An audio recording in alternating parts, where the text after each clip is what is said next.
right now. Sad. The official Nana of CBD is sad. Working on it. One of the streams didn't start. She said no video. Reset. Oh, now it says it's live. Sad emoji. I said sad, and she said it is. Sad. But now you're back. The one live stream didn't start right. Shocking development. That's right. You're safe. That's a small L live stream, if you ask me. Yeah. We're not participating in OTAs either on this program. We're not streaming it. So there you go. We're just talking about it. That's all we're doing.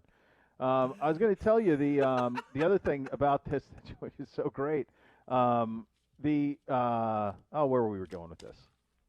I even forget. Metal Spikes is the last thing you were talking about. It was fun. It was fun. Anyway, it was fun. I like him, and I'm certainly pro him. As we get into the OBM Hot Topics, Ohio Business Machine, preferred copy provider, your Cleveland Browns, of all the X's and O's for your office.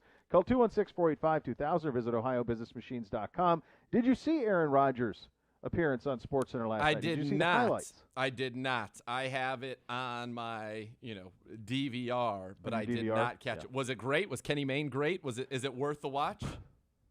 Well, I mean, it's really remarkable, and I enjoyed Kenny Mayne a great deal. Same. But I never felt like he was, Dan Patrick. No. Like that type of iconic liked his bits, his person. The bits, yes. Pre-produced bits. So they basically, from what I could tell, and I didn't watch it, but I've seen several of the clips, they basically treated his final Sports Center as like he just got to play in the sandbox and do whatever he wanted for an hour, is the way that they treated it, which was pretty indulgent. But that's the way that they kind of treated it. So among the things that were on was Aaron Rodgers, and Mayne leaves it on a great bit, saying how Rodgers told him to invest in Bitcoin or crypto or something like that, and he lost 40%. Go to blank Aaron Rodgers, and he just walks off. And Aaron Rodgers left on the screen. He just goes, "I love you, Kenny," and that's the way that it ended. And that's how beautiful. But there is some news to it in that Kenny Mayne asks Aaron Rodgers. They ask him about why he's wanted this trade, and he goes on to say, "Look, I don't have any problem with Jordan Love. I love my coaches. I love the organization. I love the fans. This is really just about how you treat people." And I kind of threw off their plans by winning the MVP last year, and and these type of things. And it really echoed a Charles Robinson report from Yahoo from a couple of weeks ago, maybe a month or so ago.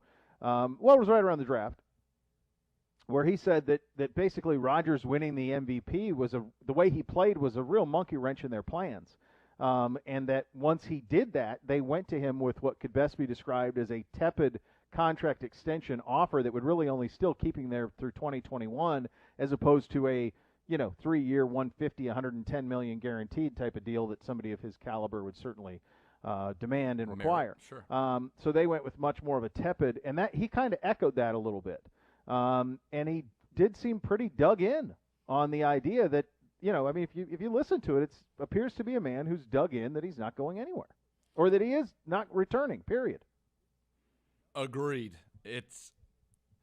I think it's that. I think it's the field goal. I think he just feels disrespected. I think it's an overall feeling of disrespect, and nobody wants to be in a situation where they are not feeling properly valued or cared for. And I think you certainly can make the case for Aaron Rodgers that's what he's dealing with in Green Bay. And he's like, I've had it. By the way, how did they not even think that this was possible? It's not like he was garbage 2 years ago.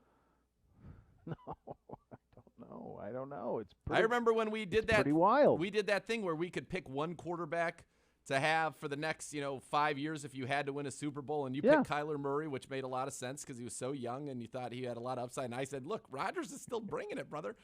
You got look at what he's done. And I think we looked it up. It was like 60 touchdowns, 5 picks the last 2 seasons prior to being the MVP. He could still do it. And the fact that this snuck up on them, him winning an MVP snuck up on him. Yeah, the 2 years before last season, he threw 51 touchdowns with 6 picks, average of 4,200 yards. Now, granted, he bumped up from 51 in 2 seasons to 48 in 1 season, 5 picks, and a 70% completion percentage, best of his career. But I kind of saw it coming, clearly.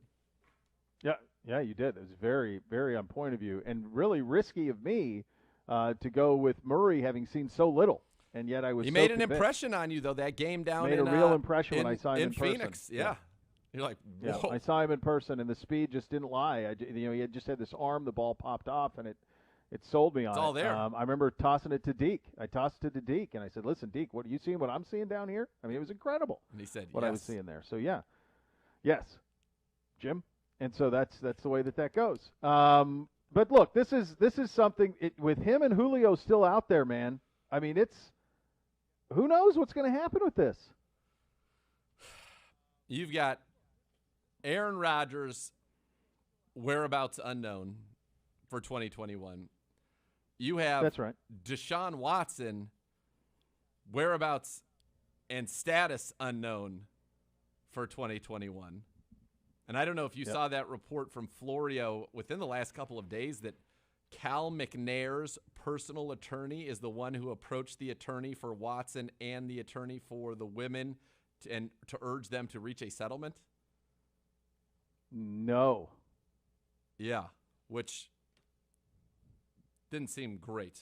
That didn't sound like that was necessarily a great thing in terms of how it goes. But yeah, that's what they were saying. So what do you read into that?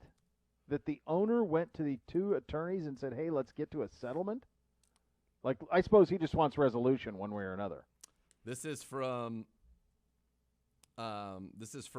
May 22nd. When attorney Tony Busby first suggested the Texans had a role in trying to broker a settlement of the 22 cases pending against Deshaun Watson, the Texans had no official comment. They do now. An article from SI.com regarding the Watson situation included this comment from the team. Mr. McNair was aware that his personal attorney contacted both parties to suggest mediation. Mr. McNair had no personal involvement in any of those discussions, and the Houston Texans organization has not had any direct contact with either party. His lawyer served as the emissary and said, and for good reason, the Texans think these cases need to settle. If they don't, they can't get full value in a trade for Watson. If they don't, the Texans also run the risk of Watson showing up for training camp, the league placing him on paid leave, and the Texans eventually paying him more than $10 million to not play for them this season. So yes, the Texans directly benefit from a settlement, and the statement from the team says enough to justify the conclusion not only that Cal McNair knew about the efforts of his lawyer, but that McNair directed him. Those are Mike Florio's words, not mine, obviously. But yeah, that adds another little layer to that situation there. Yeah, and the reality is there just aren't that many plausible landing spots for these guys, and Watson will be the most complicated, obviously. But there just aren't that many places where you can make it work.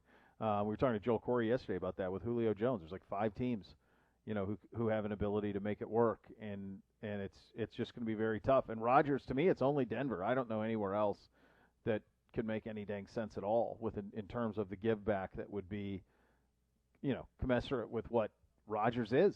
Right. It's hard to imagine it, certainly.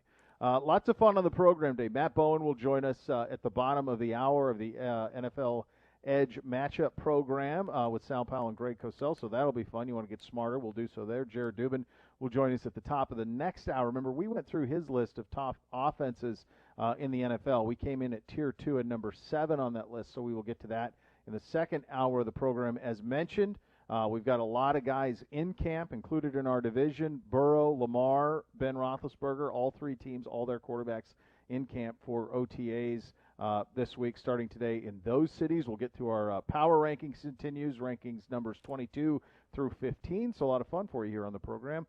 Don't go anywhere. You're listening to Cleveland Browns Daily on 850 ESPN Cleveland.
Beau Bishop for my friends at Weather Seal Home Services. Are you having problems with your roof? Call Weather Seal Home Services now and get a beautiful new roof in just 1 week. $1 down, free gutters during the Weather Seal Spring Roofing Sale at Weather Seal. You also get up to 7 years, 0 interest with approved credit, reducing your monthly payment.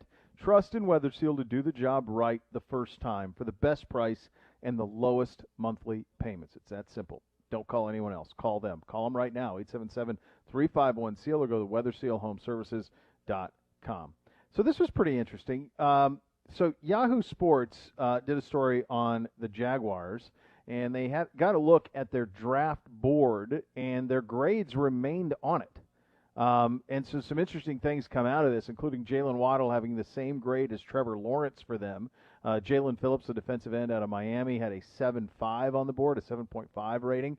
BYU Zach Wilson with a 7.0 rating on that board. What is interesting as well is Ollie Vera Tucker, the Jets' second first-round pick, earned a 7.5, which was higher than Wilson, who went 12 picks earlier. Of course, drafting is in the eye of the beholder, certainly, and you can be right on things and you can be wrong on things. But I do find this a little pretty interesting that this found its way out there.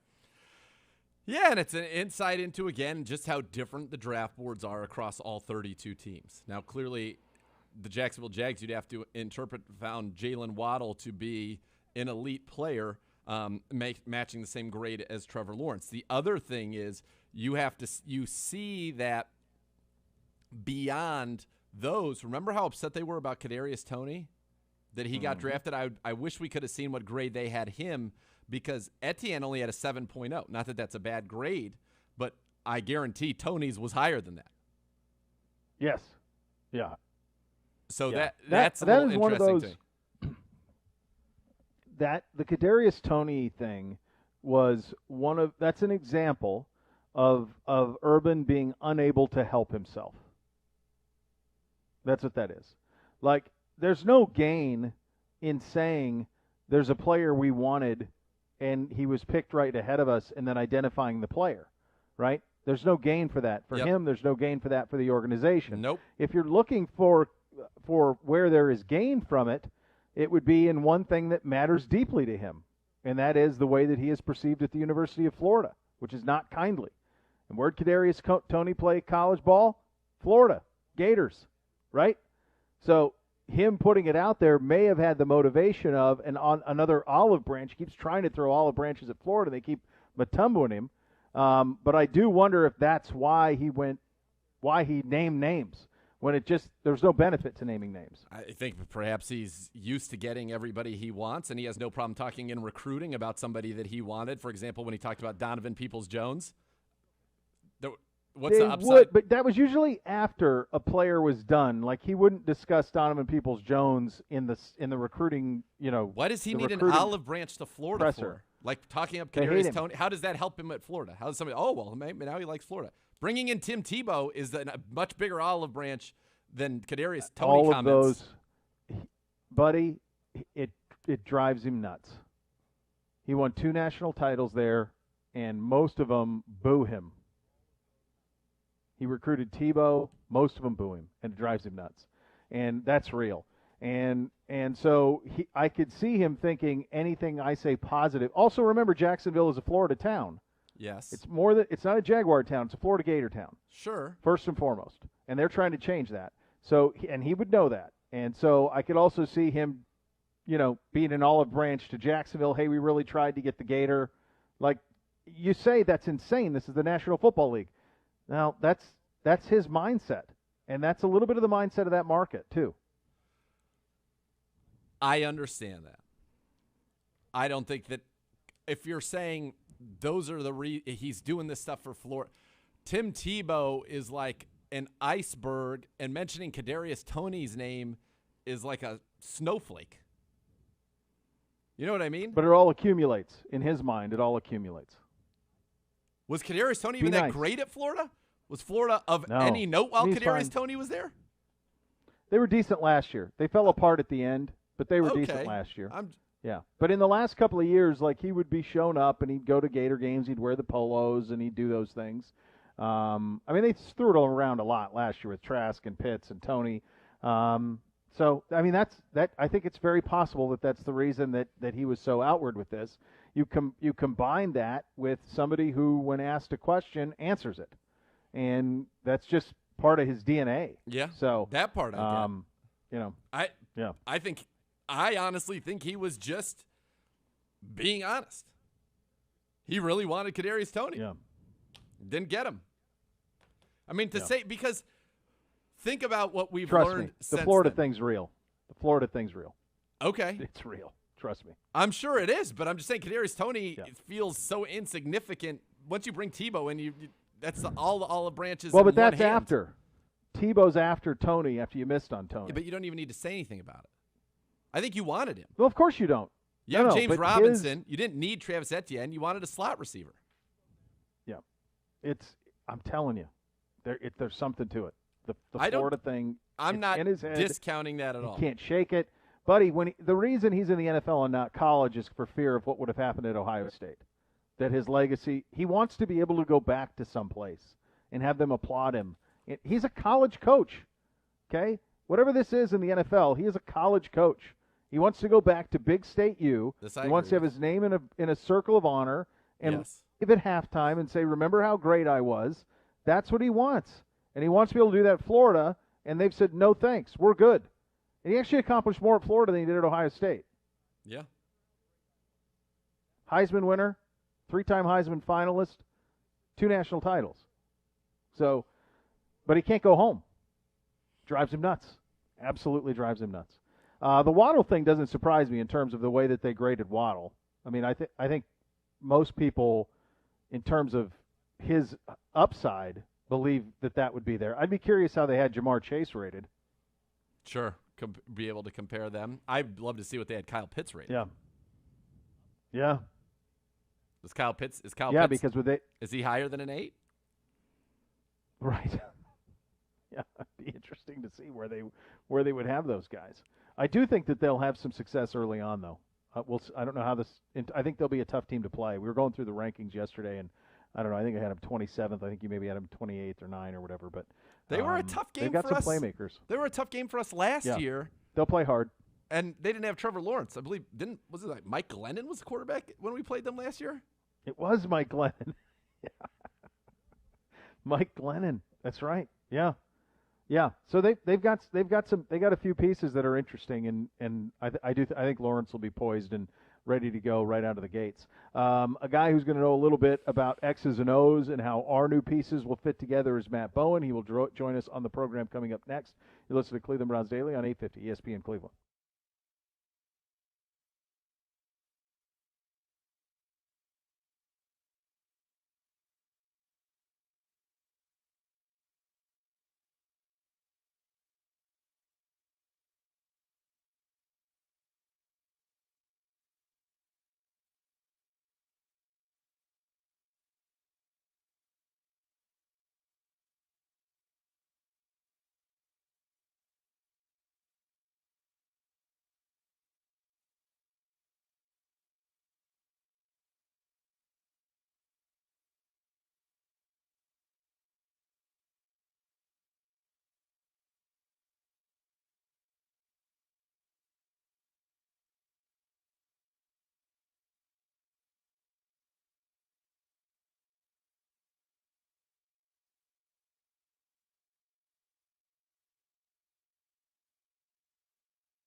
If you live and breathe football, you know sometimes keeping your priorities straight can be a challenge. Unfortunately, the same can be true when you gamble. If you find that your gambling is affecting other parts of your life, get some help, get some tips at Responsible Gambling at KeepItFunOhio.com. Well, we've been trying to get Matt Bowen on for a long time. He's one of the very best. You're about to get smarter, kids. He's the co-host of the NFL Matchup Show on ESPN with Sal Powell and Greg Cosell, two of our great friends. He is Matt Bowen, ESPN writer, analyst, all-around good guy. Matt, great to have you on the program. Let's just start with this offseason and the job that Andrew Berry has done to give Joe Woods some bullets in the chambers defensively to play the way that he wants to be able to play. We had Joe on a couple of weeks ago on the show, and he said, look, we played about 17 plays in dime. When I was in Denver, we played 470 or thereabouts. He was not able to play the way he wanted to last year defensively. Our feeling is now he can. What do you make of the new additions and how they will fit with what Joe wants to do? Well, I think let's start with the veteran free agents, right? You know, Jadeveon Clowney and Takk McKinley. What you're trying to do there is get pressure, consistent pressure, not necessarily sack production in the 10 to 15 range, but you want pressure opposite of Myles Garrett. And if you look at NFL fronts right now, guys, and this is pretty much with every team where the league is going right now, it's multiple fronts. You get overload fronts, you get tilted fronts. What you're trying to do is scheme matchups. And with a guy like Clowney, you can scheme matchups for him, both in one-on-one situations and off twists and stunts where you can get him free access to the quarterback. And that's what you're trying to do is impact protection count, occupy interior blockers, and get guy free to the quarterback because you know, opposite of that, Myles Garrett can consistently win one-on-one. He's the best edge rusher in the National Football League right now. So now you're adding depth, you're adding pass rush production up front. I love what they did in the draft. You know, Greg Newsome out of Northwestern, he's a versatile cover corner, and that's what you see in the Cleveland defense. You're going to play single high man. You're going to play cover three, which is three deep zone coverage. And you play quarters, you know, split safety coverage. And really, I think they're going to be even more split safety heavy as the season progresses like we saw at the end of last year. And Newsome's a fit for that. He can play press man. He can challenge at the line of the scrimmage, had on-the-ball production in college. Now, the one thing you say, he didn't have a lot of interceptions. Guys, I'll tell you right now, interceptions, they're hard to get. You know, they don't just fall out of the sky. I played 7 years in the league. I had 4 picks. That's it. Yep. Okay? Now, I wasn't very talented like Greg Newsome, but if you look at his college tape, he is impacting the catch point. You know, you break up a pass. Those are critical plays in the course of an NFL football game. I really like his fit in that defense. Olusegun Koromoa out of Notre Dame. I really like the tape. You talk about a guy who can play in space and has what I use the term forward ability, guys. What I mean by that is someone that is excellent at playing top down on the football. You get him dropping underneath as a hook player, dropping as a curl defender, and they throw the ball underneath. With his explosive traits and his transition speed, he can drive in the football, and he will strike you on contact. And again, going back to what you were just talking about, being more sub-package heavy, there's a lot of things you can do with a guy like that. He can match underneath. He can carry a seam, can carry a corner out. You can match him up to a running back. And more importantly, you can scheme him on pressures because he has blitz ability. Matt, when you look at, and as Beau brought up with the dime, just take us into a room where you've got 3 safeties. John Johnson, I think obviously the big acquisition of the free agency period.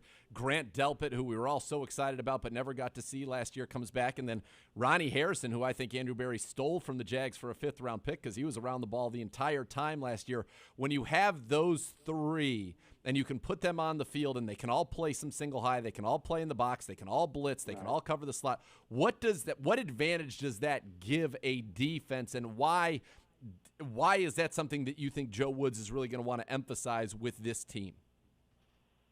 Well, with those 3 safety defenses, like you're saying, all 3 of those safeties just mentioned have traits. Now, I think Johnson and Delpit, if Delpit's healthy, have higher-end coverage traits than Ronnie Harrison. And Ronnie Harrison can be your underneath hook defender. Yep. You go to the Rams tape last year with John Johnson. He can play split field, can play the post. He can play underneath as that curl hook defender as well. And with Delpit, now we're going back to his college tape at LSU because of the injury last year.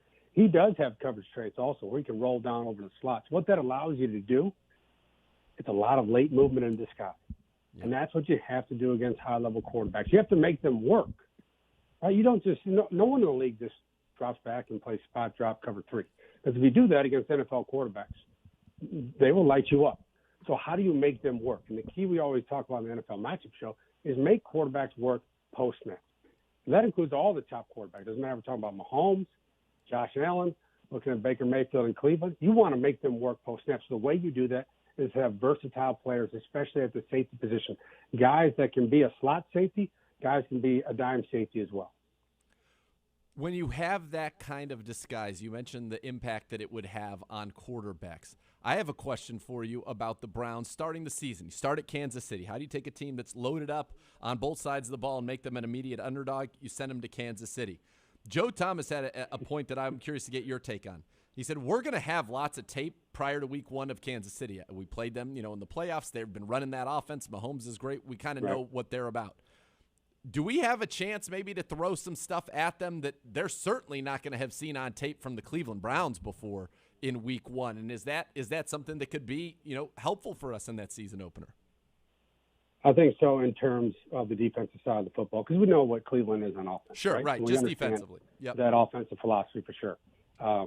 But on the defensive side of the ball, I agree with what Joe said. Because you have new pieces on the defensive front, how you can scheme your fronts, give them different fronts that Andy Reid and Patrick Mahomes didn't see last season. There's things you can do. What about Jadavion Clowney standing up as a defensive tackle off a twist and a stunt? You didn't have that last year. It's not on film from last year. What you can do with the safeties we just talked about. Owusu Koramoah, where does he line up? Okay, where does he line up? Can you put him in multiple positions? Get extra numbers in the box or to help you in the passing. There's a lot of different things you can do schematically now because you have the talent. You have young players who fit into your system. Now you just expand that playbook a little bit and goes back to what we were talking about. Can you get in situations, critical game situations, 3rd and 7 to 10, red zone 2-minute, where you can make Patrick Mahomes work even more post-snap to diagnose what you're doing in the secondary? Matt, one of the things that I was going to ask you as a former pro, and obviously we're in OTAs right now, and we're talking about 9 out of potentially 11 new starters on defense. Could be the case by the time this thing all shakes out for us. Is there? And Nathan just asked you about Kansas City. Is there enough time?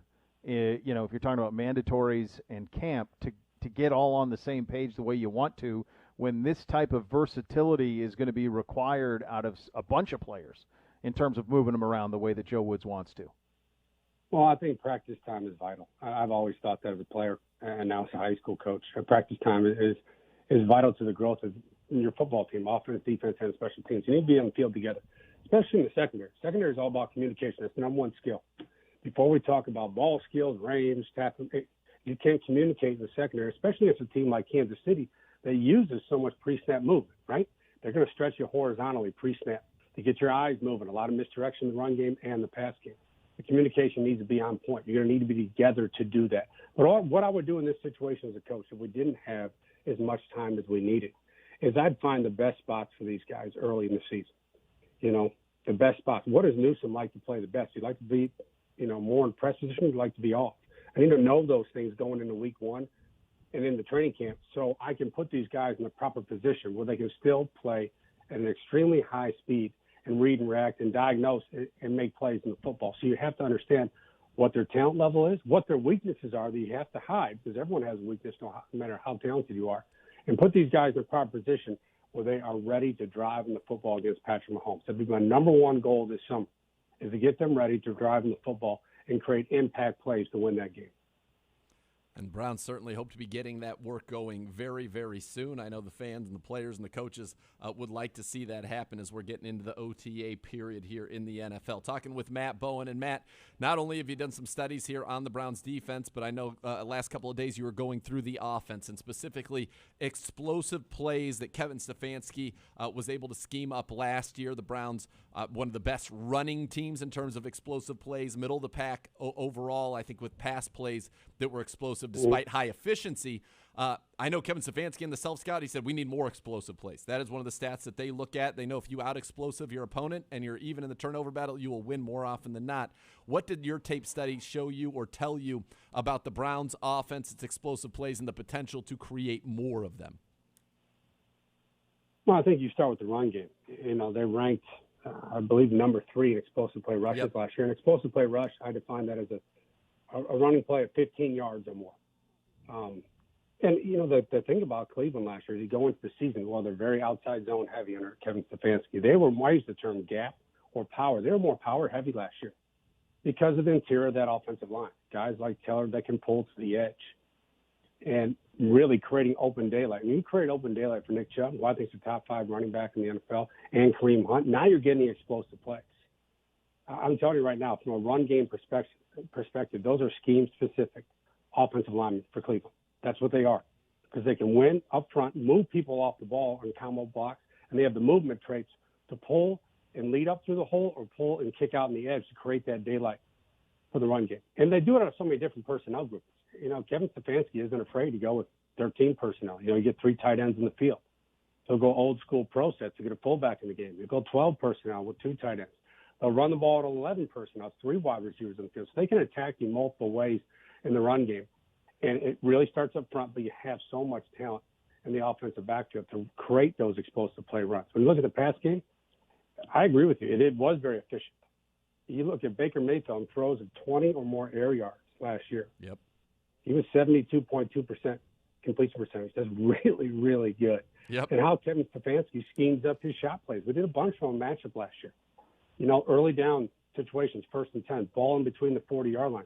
If you're on defense against Cleveland Browns, that antenna better go up, because here comes the deep ball throw. And they're going to scheme it up with Baker. They're going to use a lot of boot, a lot of play action, give him clean throwing platforms where he can square his shoulders and drive the football vertically.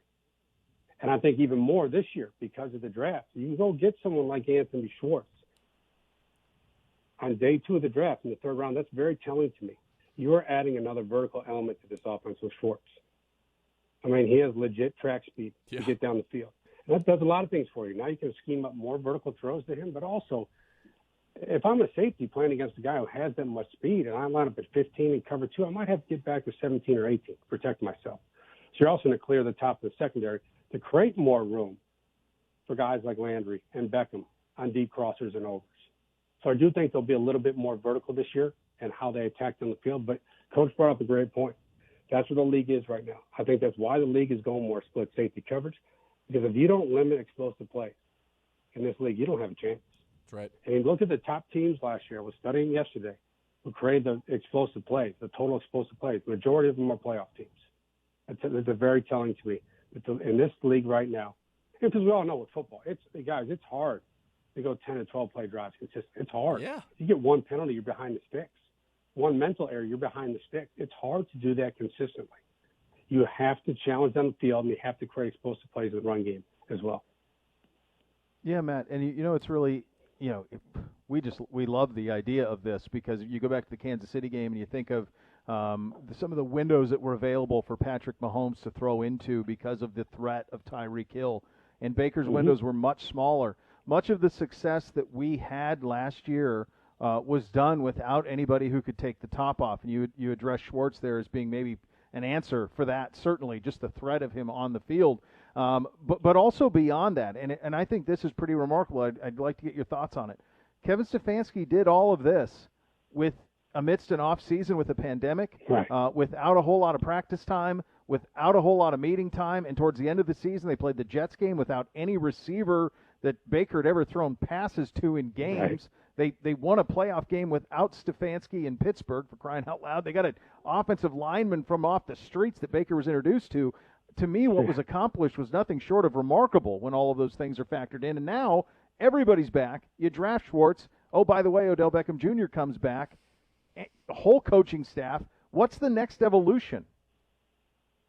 I think the next evolution is to add more tendency breakers. You saw a couple of them last year. And what I mean by that, guys, is when they run boot flood. Okay, the flood is 3 levels. You have, your 3rd level throw, your 2nd level throw, your underneath, outlet option.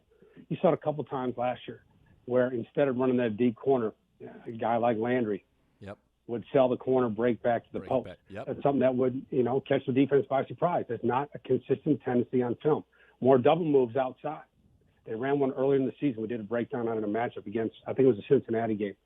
Where they ran boot. The deep crosser occupied the free safety. Now you got an ISO one-on-one with Beckham. Instead of running a hitch, guess what? He sells it like a veteran wide receiver does. Now he takes it vertical down the field. I think he'll have more opportunities with an off season, with more time to work with your players to install more. Because I don't know how they did it last year as coaches.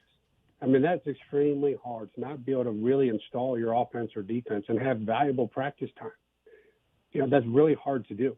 So it's a credit to the Cleveland coaching staff what they did last year on both sides of the ball and on special teams to get through that season and to get into the playoffs. But now when you're coming back and the expectations are high, and guess what?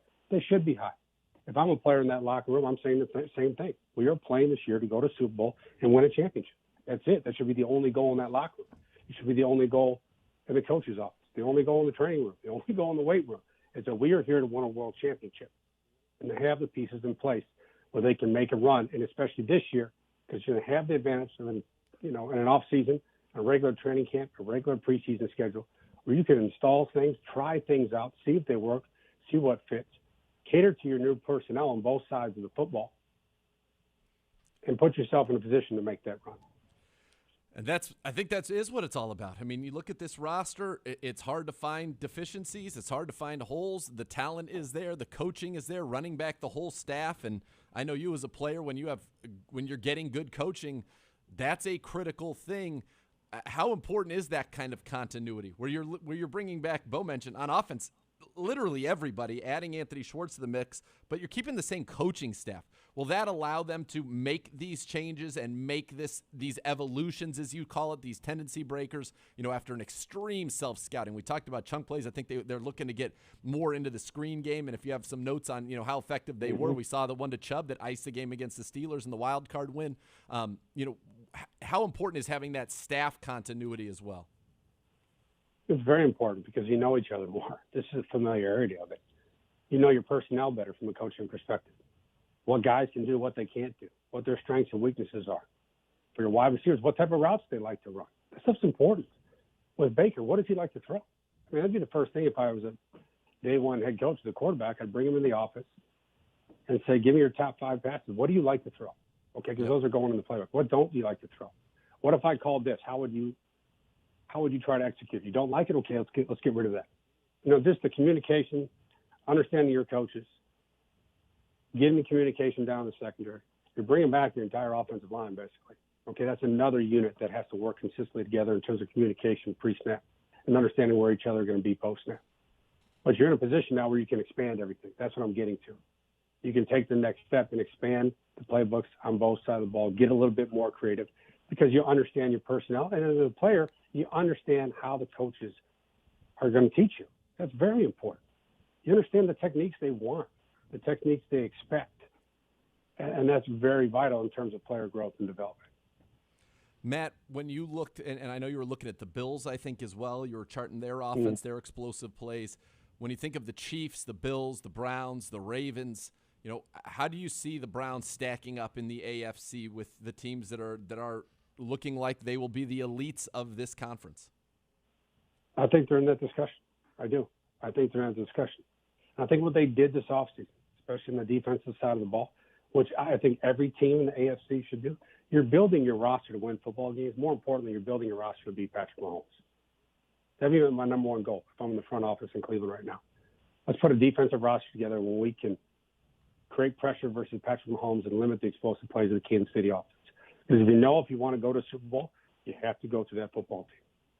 That's going to be year in and year out with that football team. You have to do it. Look what Buffalo did in the draft.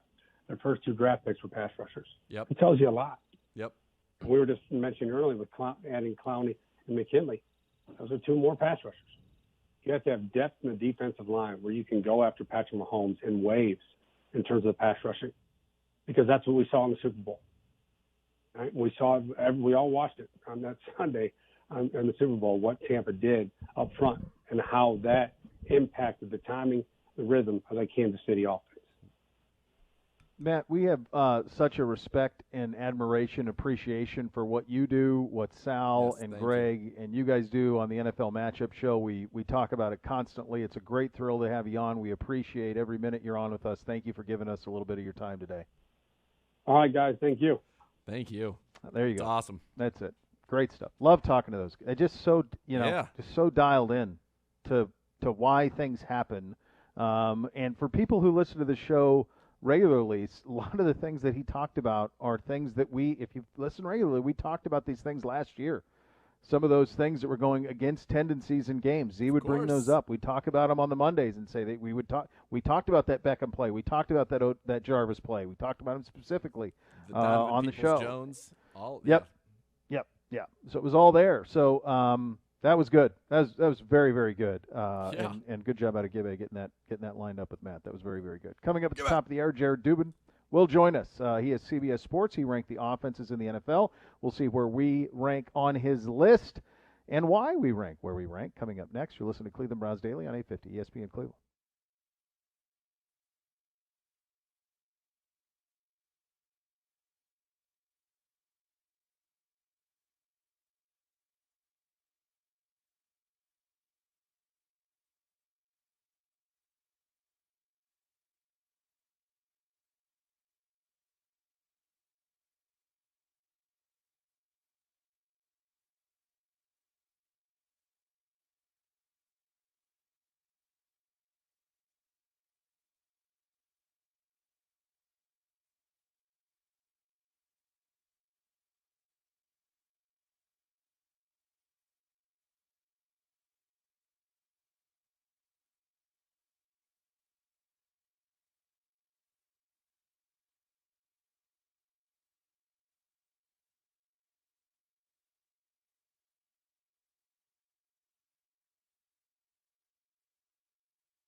All right, welcome back into Cleveland Browns Daily on a Tuesday edition, final hour of the program. We've all been cooped up in the house a lot more this past year than you'd like to.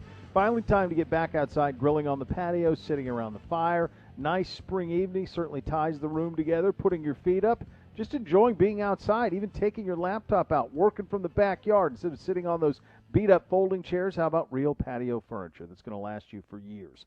Northeast Factory Direct has outdoor sectionals, dining sets, fire pits, loungers. You get everything you need for a whole lot less than you'd pay at those other places. In each of the 3 stores in Cleveland, Euclid, and Macedonia, they're stocked. They're the best deals on outdoor furniture.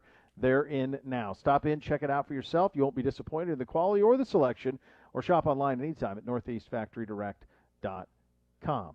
As we head out on the hotline for a visit with our buddy Jared Dubin of CBSSports.com, we talked about his offensive ratings last week on the show. Jared, thank you so much for taking the time. Let's start there because I know you rank the defenses as well. Let's start with the standards that you set for coming up with your rankings. How did you devise them? And for our listeners who maybe haven't read it, we encourage you to. How did you do it? Sure. Thanks, first of all, for having me, guys. I appreciate it. And thanks for being willing to push back to this week to accommodate my move over the weekend. Happy to help. Yeah, it started basically with me thinking about the way offenses work in the modern NFL these days and how everything is about putting your quarterback in position to succeed. And I wanted to figure out, which teams have created the best infrastructure for their quarterback to succeed. So what we did was we identified sort of the different areas that you need in order to do that. There's the quarterback himself, obviously, the play caller, whether it's the head coach or the offensive coordinator. There's the offensive line. There's the pass catchers, the wide receiver and tight ends. And then there's the running backs. And what we did was graded each of those areas for each of the 32 teams from 1 to 5, where 1 is really bad and 5 is really good and 3 is average. And then, assigned a weighting to each of those categories so that, the quarterback was the most important and the running back was the least important, because that's generally how NFL offenses work these days, just because of the increased importance of passing relative to running. And then just sort of took those weights, and that was sort of the rating of the offensive infrastructure for each team. When you looked at the Browns initially, what stood out to you? What were the questions you had about this team on offense?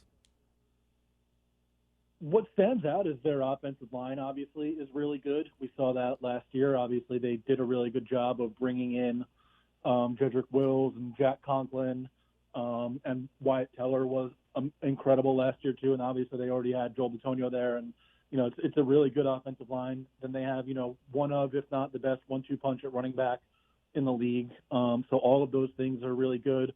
I think Kevin Stefanski had a really good first season calling plays, with the exception of those few games where they were playing in 900-mile-an-hour winds and it was raining the entire game. They had that weird stretch of games where nobody could do anything on offense.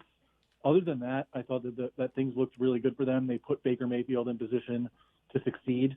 The places where we had them only slightly above average were at quarterback with Baker, where we didn't want to sort of double credit them for Stefanski putting him in position to succeed, and for that offensive line keeping him really well protected, unlike the season before.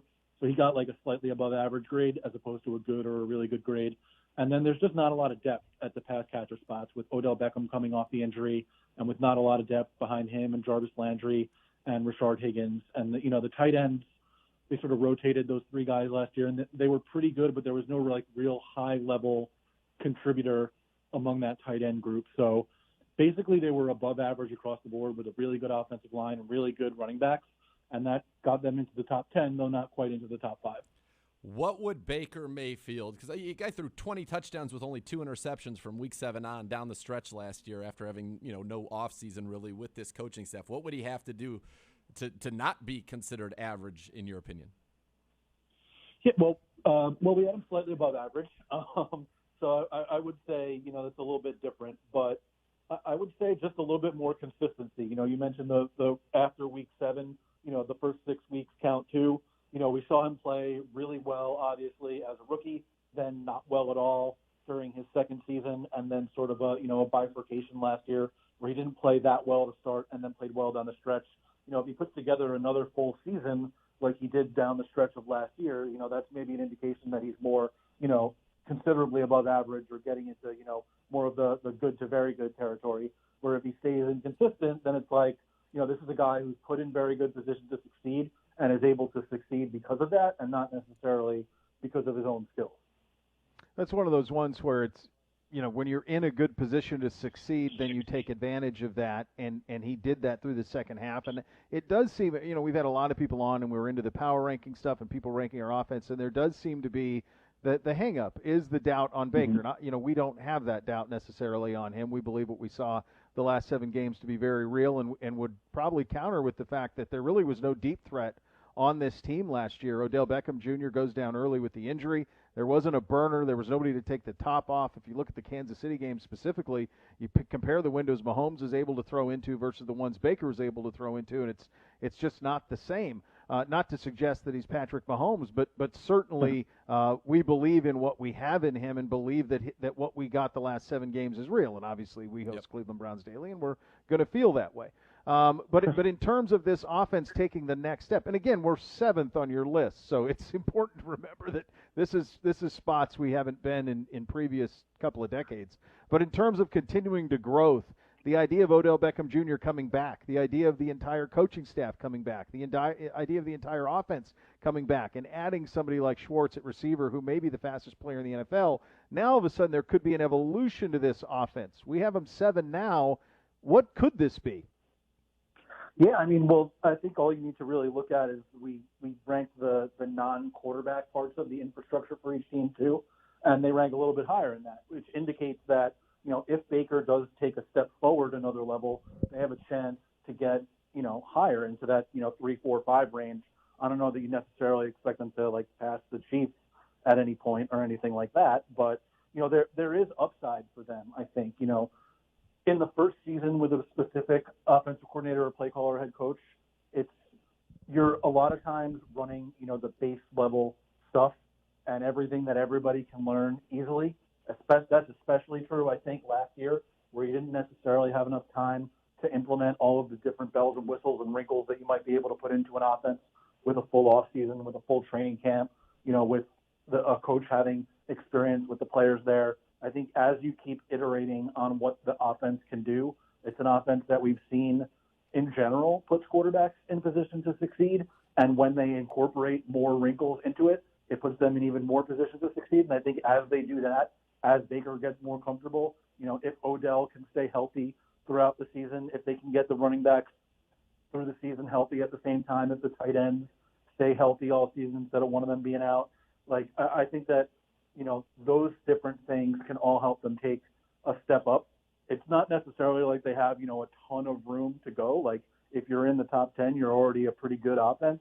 But, I think more consistency and more sort of iteration on the base level things that they did throughout last year, and obviously just better health at the skill positions, not necessarily the offensive line where most of them were pretty healthy all year. Is it fair for me to say that if the Browns can only get a 5 for their running backs, nobody else in the NFL should have gotten a 5 at running back? Alvin Kamara's up there. Dalvin Cook is up there. But if they get hurt, there's no Kareem Hunt waiting in the wings. That's true. I'm just giving you a hard time. We're a 5. I don't think anybody else can be a 5. Did we get an admission? I felt like it. Felt like we were close. Felt like we were as close as you can get to that. But again, I'm teasing. It's close. Derrick Henry's handling 380 carries a year or whatever. How am I not giving him a 5? No, I hear you. I was just giving you a hard time on that. We love our running backs and we love the tandem, and it's a pretty incredible group. And look, I think if Baker is more what Beau and I think that Baker can be this year, especially with the addition, getting Odell back, some speed, and Anthony Schwartz, this offense, like you said, has a chance to be as elite as anybody. I don't know that we'll ever be, because of the style we play, as explosive as, say, the Chiefs in terms of just going out and air raiding it and throwing for 400 yards. But we have a chance to be as efficient in offense in terms of points per drive, I think, of anybody in the NFL. Yeah, I think that upside is there, and I do think you're right that, the way they run their offense, they slow it down a little bit more. They're more based on the run. that's not necessarily, like you said, the recipe for creating explosives all that often. Granted, they do have, really good blocking and a scheme that puts their running backs in position to use their incredible speed, and those guys can, rip off big plays as well as the best running backs in the league. But it obviously is more difficult to create explosive plays on the ground than it is through the air. We've seen that over the years, and I don't think that'll change anytime soon. So it is just a little bit more difficult when you have a run-based offense than a pass-based offense. Jared, let's flip it, and you just did this on Friday. Your defensive list, we come in third in the league. We could have as many as 9 new starters. Obviously, you like very much what we did in the secondary, in the draft, and up front. All 3 levels really were addressed in spades. What did you see specifically that you liked so much to take a defense that was, probably the back part of middle of the road last year with all of the injuries and the deficiencies, and now one that you have third in the NFL? Yeah, I think a lot of it is just they added so much depth at so many key positions. You look at the way, like the big weakness, I think, of the defense last year was covering like the deep middle of the field. And they had John Johnson III in free agency, who was probably the best safety available. And you look at the way the Rams played their defense last year, where, a lot of times they were in split safeties playing, cover 2, cover 4, something like that. But a lot of times they also had Johnson, patrolling the middle of the field by himself. He's one of those guys that can do either one of those things. He can rotate down into the box, and it's just such a versatile piece for them to add to the back of the defense. When you already have Denzel Ward at corner, you bring in Greg Newsome in the first round of the draft. They add Jadeveon Clowney up front, who, maybe he hasn't lived up to, the hype of being a number 1 pick or being the incredible pass rusher that people thought he would be. But that dude is a good player. He's really, really good against the run. He's so physical.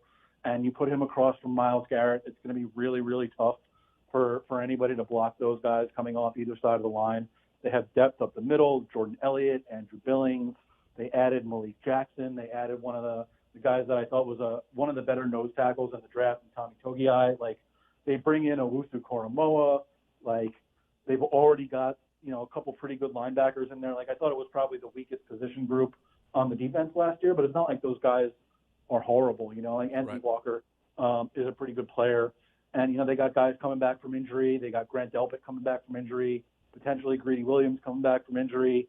They had Ronnie Harrison last year. They got Sheldrick Redwine, my guy from Miami, in there, so they can play 3 safeties if they want to. It's a defense that just has talent at every level and depth at every level now. And I just think you're able to do so many different things defensively, whether you want to play single high coverage, 2 high coverage, you want to rush the passer, you want to play against the run. I just think they have the pieces to do pretty much everything. And, the only thing holding me back from having them higher is there are other defenses that have all that, but also, experience playing together and guys who are a bit more proven. Yeah, and I think we all can't wait to see them. It's a defense going to have 9 new starters, and if you think about, getting the nickels and all of that, 12, your 13-guy rotations and sub-packages, 10 of those 13 could be new, which is exciting, an exciting talent infusion, but that could take some time. Jared, it's been so long since the Browns have had a defense that where if another team's in 3rd and 10, you're like, it is on. This is going to be must-see TV. The fans are going to be going nuts. You got to feel pretty good that they've got that, a front that can have Garrett, Malik Jackson, Clowney, and McKinley all out there together. You have safeties who can blitz. Owusu Koromoa can blitz. You can bring it from any angle, and you can cover with Denzel and Newsome and Troy Hill and JJ3 and Delpit and Owusu Koromoa in coverage and Ronnie Harrison. Is this one going to be one of the tougher defenses in the NFL in terms of, who can play with a lead and be good against, big comeback situations, obvious passing situations? I think that's sort of the general idea. You look at it, it's kind of interesting where it does seem like they focused a lot on improving their pass defense. It's like they know that you want to stop offenses from passing, but also they want to run it themselves, which is kind of an interesting dichotomy. But, yeah, I think that's the way to go is get pass rushing, get linebackers who can cover, get safeties who can cover, and get as many corners as you can. That's the way to build a defense, I think. In, the 2020s NFL, maybe something will change that at a certain point. But, That's the key right now, is being able to stop the pass and then hope that your pass defense guys can play the run. If a team wants to run it and try to matriculate the ball downfield 4 yards at a time, like not every team has the Browns offensive line and Nick Chubb and Kareem Hunt or Derrick Henry or Dalvin Cook or any one of those guys. It's not easy to do that. So, build your defense around the pass, take away explosive plays, get after the quarterback, try to force some turnovers. And I think they have the pieces to do all of that. Jared, appreciate your work on this and for taking some time today with us. Thank you for your time, man. It's awesome. Thanks for having me. Have a good one, guys. All right, that's Jared Dubin, CBSSports.com. We'll react to that. Some interesting news on that front. Also, give you a list of who's at camp and who is not around our division. That's coming up next. You listen to Cleveland Browns Daily on 850 ESPN Cleveland.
Injuries during childbirth require experienced counsel. Call the lawyers at Elk & Elk for a clear answer as to what happened during your child's birth. Elk & Elk, a proud partner of your Cleveland Browns. Call 1-800-ELK, Ohio today.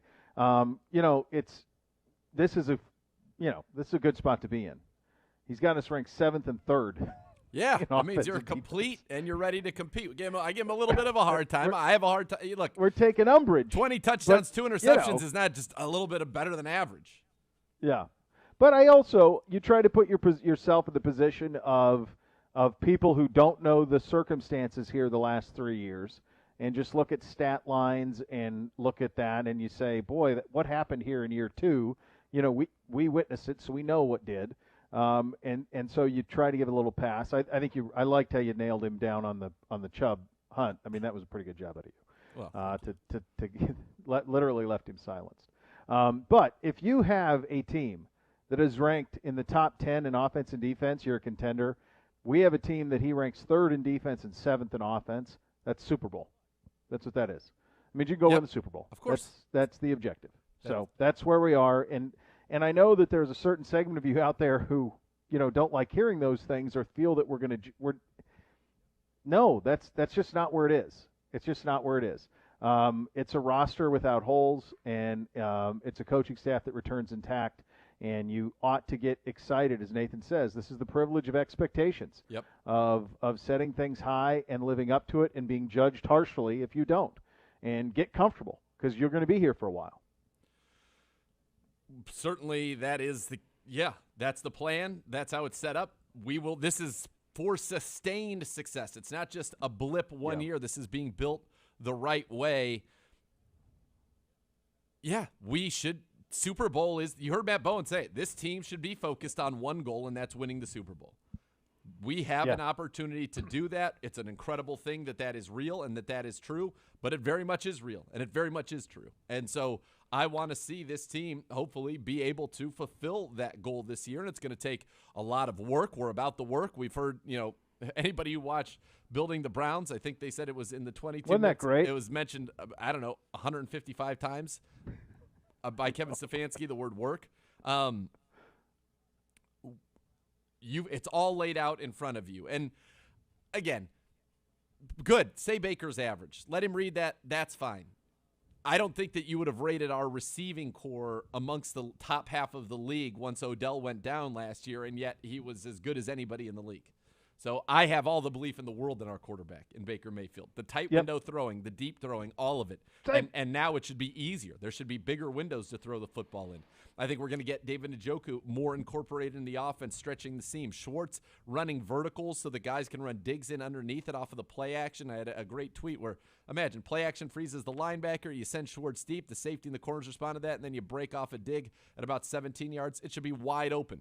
So I think there are a lot of options for this offense to really take a step forward in terms of explosive. And we downplay it. Of course, the run is incredibly important to what we do. But as this season went on, we became a little bit more of a passing football team. And we became as explosive as anybody. And I think there's only the potential to do more and more and more of that as it goes forward. And not to mention, turn around and hand the ball off to Nick Chubb, turn the ball, hand off to Kareem Hunt, throw some screens to them, just get the ball in their hands because they're as dynamic as it gets. I mean, we're loaded on offense. Let's just call it what it is. And we have a defense that is built to contend with the Chiefs. We have a defense that's built to contend with the Ravens. And we have a defense that's built to contend with the Bills. And those are probably the 3 teams that we're saying, if we want to come out of this AFC, those are the teams that we need to be able to beat it come January. Yeah, and I think it's really cool that the two teams very clearly there are two teams. Well, maybe add Baltimore to this as well. They're going about it a different way, but I think it's very clear that us and the Bills looked at this offseason and said, "Well, we got to beat Kansas City."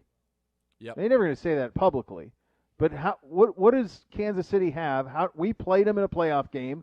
You're a crazy Chad Henne and a poor call, on what should have been, something it wasn't. Don't want to make excuses. Things happen. We get it.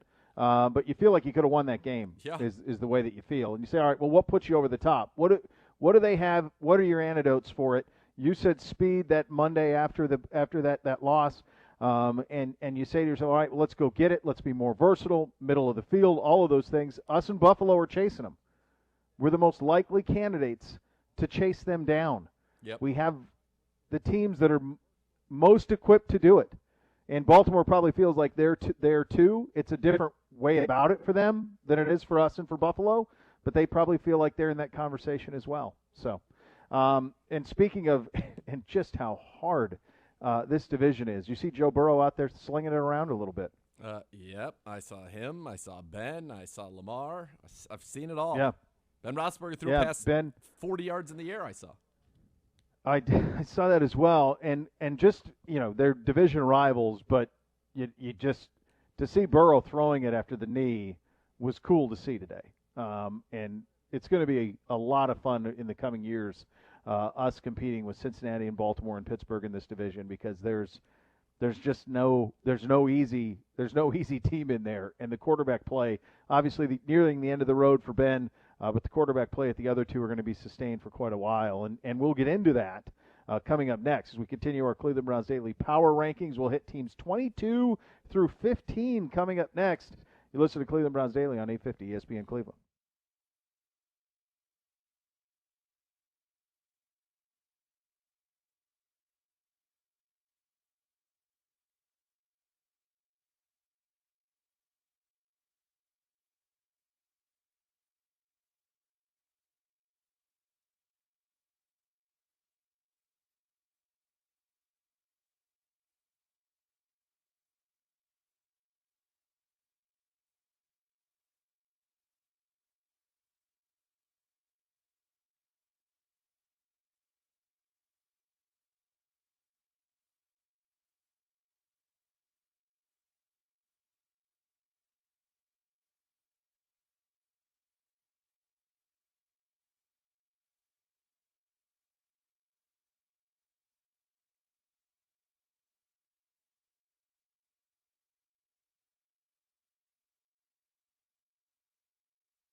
I will tell you, as we continue our voyage through the NFL in our power rankings, that the first 4 or 5 teams was relatively easily identifiable in terms of the worst. The bottom 3 was pretty straightforward for me. And the top 5 or 6-ish, 7-ish was pretty easy for me. And then it got really jumbled. And there's not a whole lot that can differentiate between 22. Like today we're doing 22 to 15. Yep. There's not that much difference. And I could see any number of these teams being at a different spot. And I think some of these teams could catapult even into the next area pretty easy with quarterback play. So this was tough. This was a really tough grouping right here. 22 to 15 is what we're doing. And I did it my gut, and I just stuck with it. But, same. I think it's going to be easy to be swayed. I'm not married to it. I just think the league at this point, everybody on this list, you could come up with a scenario in your head for how they make the playoffs. And I think that's even true maybe down to the top 25 teams, that any of those teams. I agree. If the Giants won the NFC East, would I be stunned? No. If the Bengals somehow go 9-8 or 10-7 with Burrow this year, would I be floored? No. The Bears made the friggin' playoffs last year, and I think their Fields is better than what they had a year ago. So that's where we were at. The only difference we had in the top 10 was you had Vegas in, I didn't. And who did I have in that you didn't? I think it was just Vegas and Cincinnati. And Cincinnati. You had Cincinnati in the bottom, and I had Vegas. Yep. All right, so 23 was Chicago. Just to recap. 22 it is. We're at 22. Real quickly, 32, Houston. Mine's first, Beau's second. 31, Detroit, New Jersey. 30, New Jersey, Detroit. New Jersey's the Jets, by the way, in case you were wondering. Jacksonville, Giants. That's right. At 29. 28, Philly. 27, Carolina, Jacksonville. 26, Denver. 25, Giants, Carolina. 24, Cincy, Vegas. 23, Chicago. And now we get to 22. And I went with the Las Vegas Raiders at 22. There are some teams that I find them similarly grouped with who I like the quarterbacks or just the organization better. Yeah, I think I had Vegas 24 on my list, and so I just don't like the mojo coming out of there. And I think I talked about that a little bit on the program yesterday. So number 22 for me, I have the Minnesota Vikings. I have them at 22. It was very tough between them and the Bears. I knew I wanted to go one of them in this spot. I went with the Bears 23. I went the Vikings 22. I just think they're kind of at the end of the line on this era. They've won some playoff games, won some tough playoff games. But it's a team that seems to me like maybe the message is running dry. I think Kirk Cousins is a little bit wearing out in terms of his usefulness. Obviously, you love Jefferson. And again, this is a team and like Dalvin. If this team won 10 games, would I be shocked? No. Dalvin's great. I don't think they could do it, but somebody's got to be ranked down here. And I just don't like the trajectory of this team. I think they've lost Kevin Stefanski. They lost George Payton last year in the offseason. I didn't love their draft.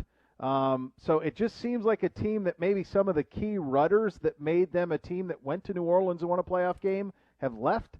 And I just don't necessarily believe in where they're headed, and it could fall off a little bit for them this year.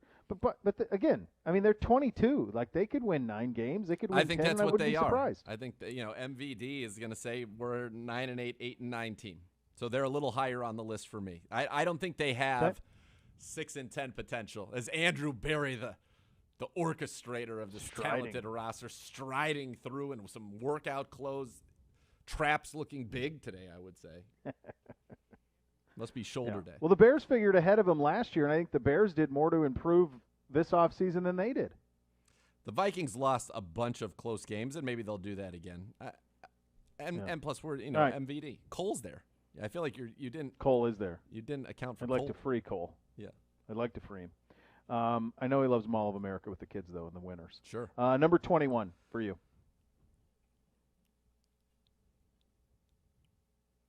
The Pittsburgh Steelers. Ooh. I think they have fall off a cliff potential. Would it shock me if they went 9-8? No, but I really think they are one of the teams in this area that 5-12 wouldn't surprise me either. They went 1-5 in their last 6 games, and I don't think they're better. No, they're not. They're not better. They did win their first 11, and I have them significantly higher on this list. And while I would never buy stock in them in any way, shape, or form, I do think they will get a bump from Najee Harris, and I think he'll provide them with a little juice early on in the season, and I could absolutely see them still making the playoffs. So I have them significantly higher on this list while also projecting them to start to fall off. They just have never done what you've said that they would do. They haven't done it in 20 years. So it could be the first time to do it. It could be time to do it. They just haven't done it in a very, very long time. So I'll give them a little bit of a benefit of the doubt there. 21 for me, I had the Cincinnati Bengals.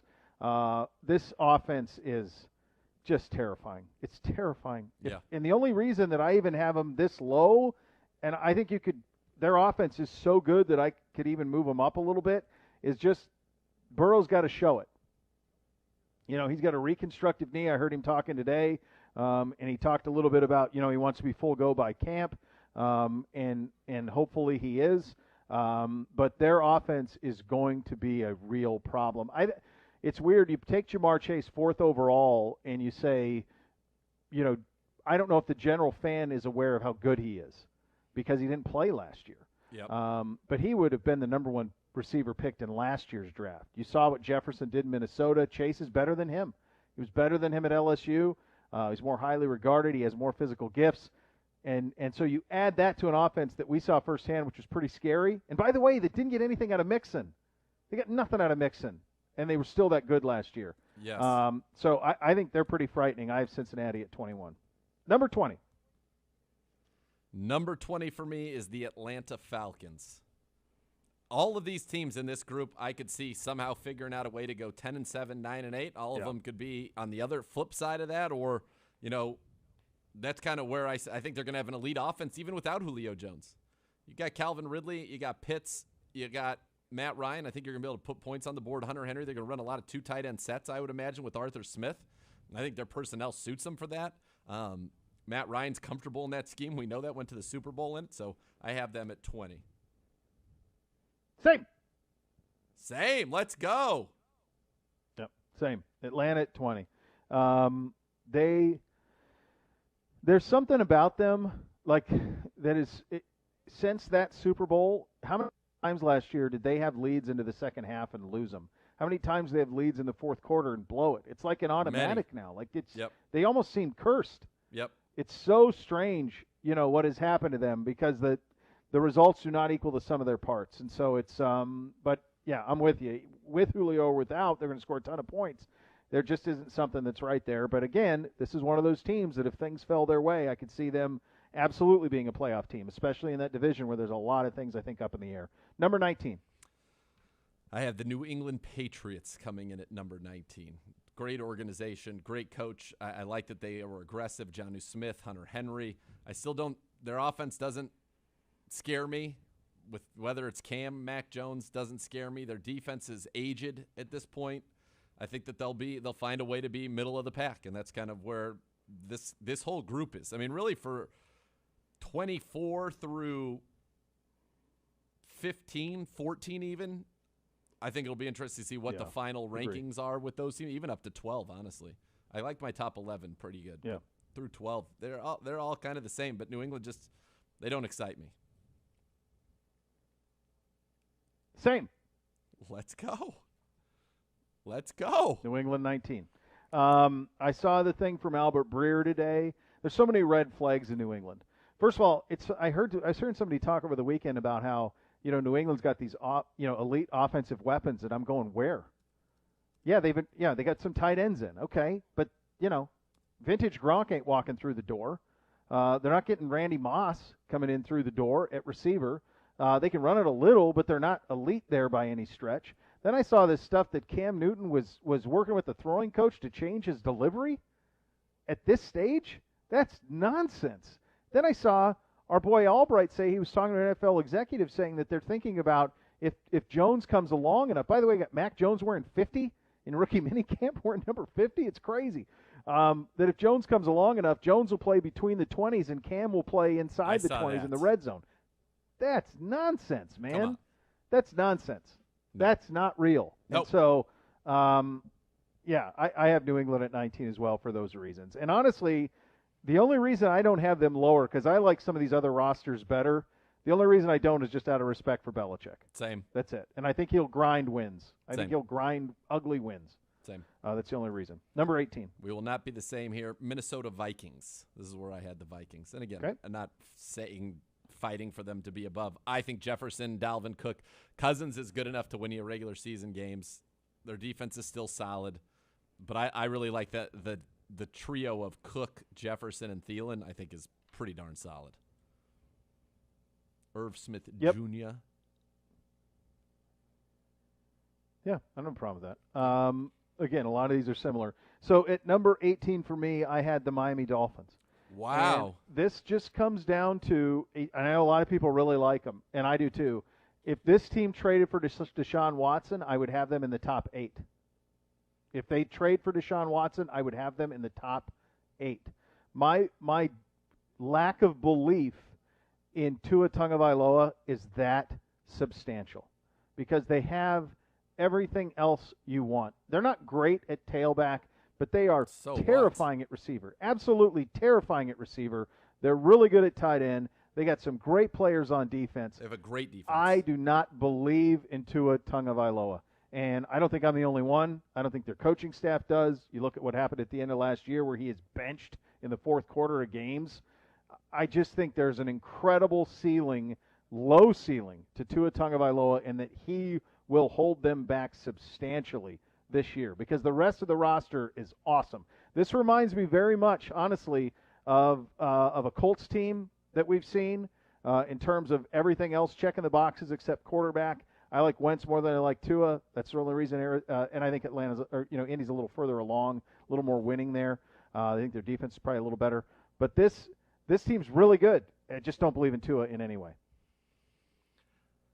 I will have them significantly higher than you, not because I do believe in Tua, but because I think that their receiving core is incredible. I think they are a top 5, top 6 defense in the NFL, and they are going to that gives you a high floor. When you're that good of a defense and you're going to have that group of pass catchers, he's not great.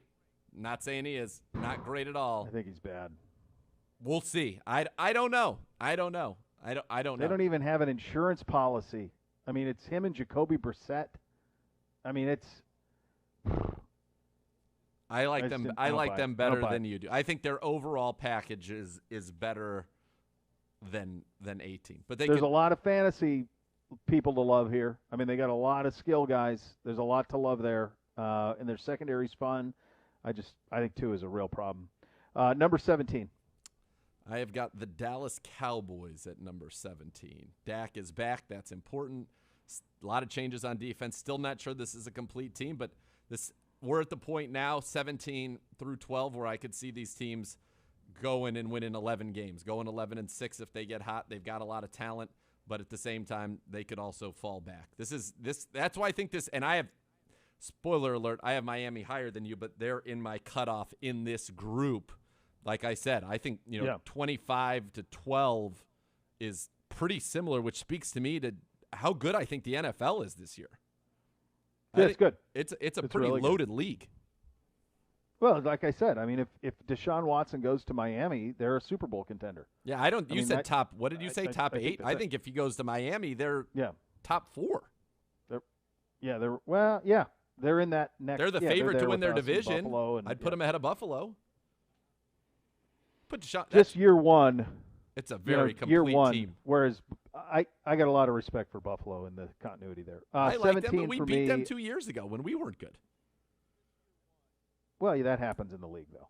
Sure. Number 7, every once in a while, teams beat teams they're not supposed to. Number 17 for me, where are we at? 17? Yep. Is that where we are? Yep. New Orleans. New Orleans is 17 for me. It's, again, and there's some familiarity here with the quarterback issues that are in Miami. I think those same quarterback issues are applicable to the Saints. I do not believe in Hill and Winston, and not to the point where they're not going to bottom out. They're too good. The roster's too good. They're not bottoming out.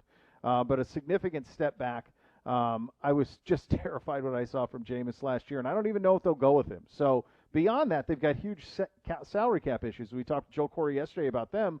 There's $600,000 in cap space, and they got $13 million that's got to go to guys they drafted. So they got guys they still got to leave this roster. Now, could they win 9 games, 10 games? Yeah. So could a lot of these teams in this group. A lot of these teams are pretty similar to me. And so New Orleans is right there at 17. Who do you have at 16?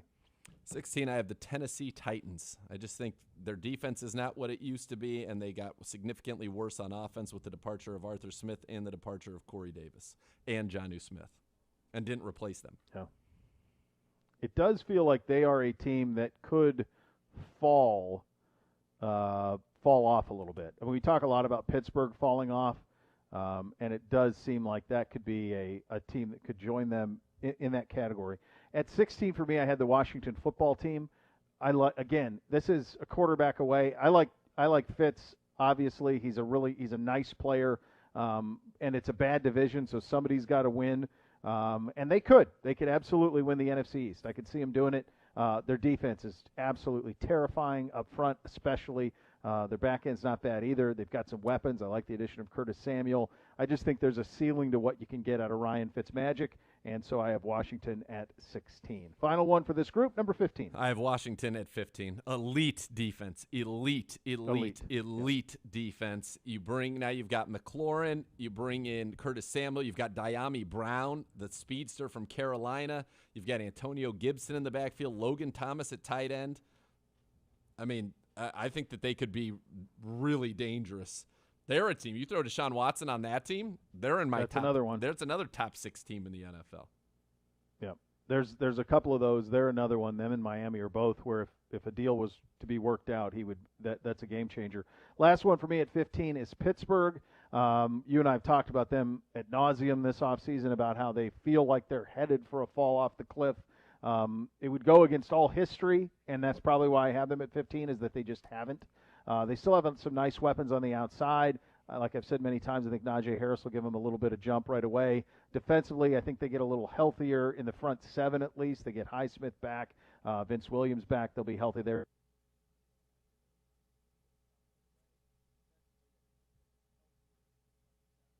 We lose Beau? Yeah, it sounds like we're having some technical difficulties, and we lost Beau for a quick second there. I don't know if he can hear me or not, but Beau had the Steelers 15 wrapping up our rankings there. Guess what? Good news, folks. There is still so much more to come when we return on Cleveland Browns Daily. So much!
Oh, it's a fun program. It's a fun program. Yes. And we'll continue tomorrow with our power rankings as we get into the top. Certainly, we're into the top half of the league, but even this next group, the true contenders, will be probably on Thursday's show when we'll get into the true contenders of the group here in terms of ones that are actual Super Bowl contenders.